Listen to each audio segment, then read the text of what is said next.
صرف نظر از نژادشون که پرشور و انرژی و شیطون هستن، من زمانی که این دو قلوها رو پیدا کردم فکر میکنم با مشورت البته دامپزشکم که یکی از دوستای قدیمیم هم هست، 2 هفتهشون نمیشد. خیلی کوچولو بودن، خیلی، اونقدر که حتی سرنگ برای شیر دادن بهشون برای دهنشون بزرگ بود. خلاصه با توجه به مشورت ها و راهنمایی های دامپزشکم، محیط کاملا تمیز، بیرون نمی بردمشون، حتی حیات ممنوع بود. بزرگ شدن.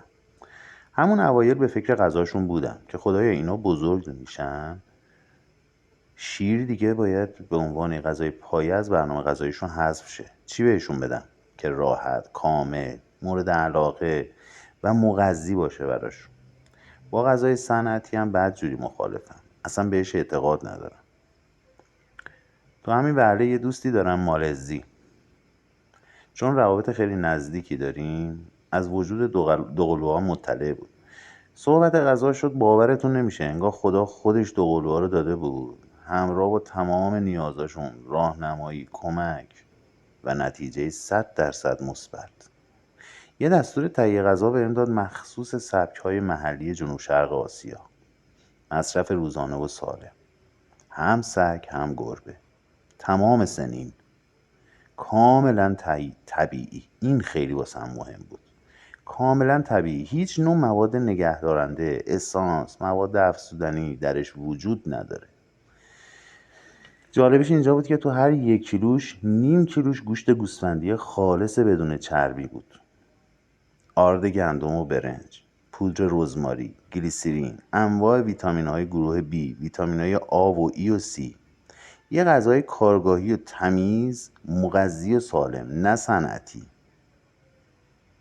واکنش این دوتا بهترین معیار کیفیته، نه حرف من.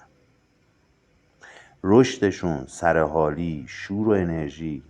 چون تا این سن و لحظه حتی یه قرص هنوز بهشون ندادم، هنوز واکسن نزدن.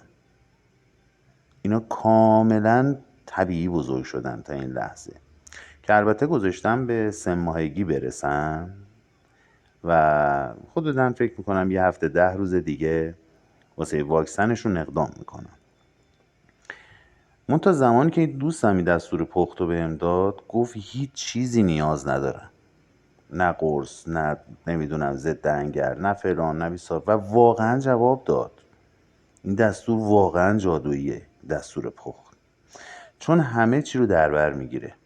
این شد که الان حدود هفته‌ای 50 تا 70 کیلو فقط از دوستان سفارش دارم، کسا یا گروه هایی که درشون عضوم پت دارن.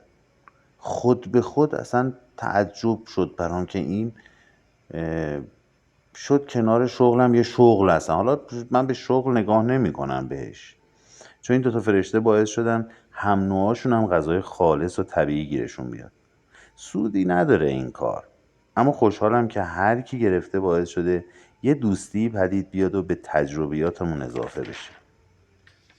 من از اول هدفی برای تولید و فروش نداشتم، پس طبیعتا دنبال اسم بزرگ و تبلیغ شلوغ نرفتم. تمرکزم از اول فقط روی ترکیب و کیفیت و دقت برای اجرای دستور تهیه بود. این شد که مثل یه بمب از نظر مغذی بودن، کامل بودن، خواسته شدن منفجر شد و خود به خود تبدیل به یه تولید و فروش حتی برای پناهگاه ها شد. باورم نمیشه یه مورد ناراضی نداشتم. این به هم انرژی میده.